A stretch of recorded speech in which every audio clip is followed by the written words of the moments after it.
Hello everyone, we are from StatWebs Group and we will present the result of our analysis entitled ASEAN's Economic Openness and Uneven Growth. In the past 2 decades, ASEAN's economic openness has grown rapidly through trade agreements like APA. World Bank data shows rising import and export, especially in Singapore and Vietnam, both dropped in 2009 and 2020 due to global crisis. However, in some countries, import grew faster than export, showing that openness doesn't always mean stronger growth. This led us to analyze whether high openness truly drives ASEAN's economic growth. To analyze the economic openness of ASEAN countries, 2 indicators are used: Merchandise trade to assess trade openness, and GDP growth to measure economic growth. Since 2000, ASEAN's trade openness has increased. Singapore is the most open as a global hub, and Vietnam has surged since 2015 due to foreign investment. Malaysia and Thailand are at medium-high level, while Indonesia, the Philippines, and Myanmar are lower due to their domestic consumption orientation. The regional average is around 19 to 110% of GDP, falling sharply in 2020 but remaining high in Singapore and Vietnam.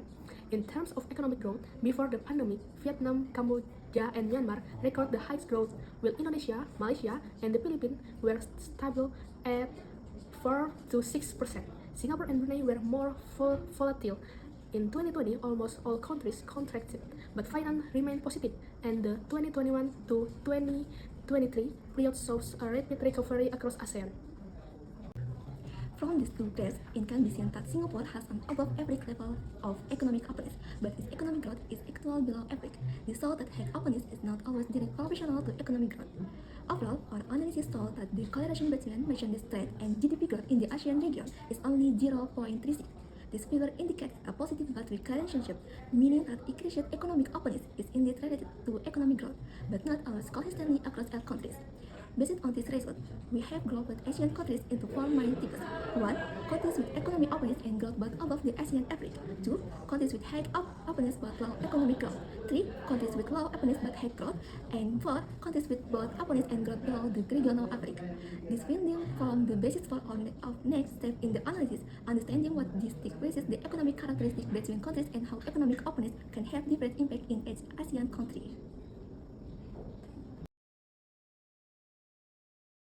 From the previous grouping, we selected 3 countries that represent different conditions of economic openness and growth, namely Vietnam, Singapore, and the Philippines. These 3 were chosen because they show contrasting characteristics. Vietnam as a country with high openness and strong economic growth, Singapore with very high openness but more volatile growth, and the Philippines with low openness but stable economic growth. First, Vietnam show high economic openness with a consistently increasing economic growth rate. This illustrates how trade openness in Vietnam can be managed effectively to boost national productivity. Policies focused on manufacturing, export, and foreign direct investment (FDI) have proven to strengthen GDP growth in a sustainable manner. Unlike Vietnam, Singapore also has a very high level of economic openness, even the highest in the ASEAN region. However, precisely because of its excessive openness and high dependence on global trade, its economic growth has become more volatile. When the global economy weakens, the impact is immediately felt on Singapore export performance and GDP. This shows that excessive economic openness without domestic diversification can increase vulnerability to external shocks. Meanwhile, the Philippines is another interesting example. Although its level of openness is still below the ASEAN average, its economic growth is quite stable. One of the main factors is high domestic consumption and remittance from migrant workers, which keep people's purchasing power high, so that the economy continues to grow even though trade openness is limited. From these 3 countries, it can be concluded that high economic openness does not always guarantee high economic growth, and vice versa.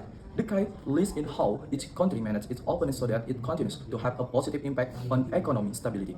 Therefore, Vietnam can be used as a role model for other Asian countries as it is able to maintain a balance between openness and economic resilience, remaining active in global trade but accompanied by strategies that maintain domestic stability. This analysis confirms that ASEAN is not only surviving but continuing to develop into a center of world trade and economic growth. Thank you.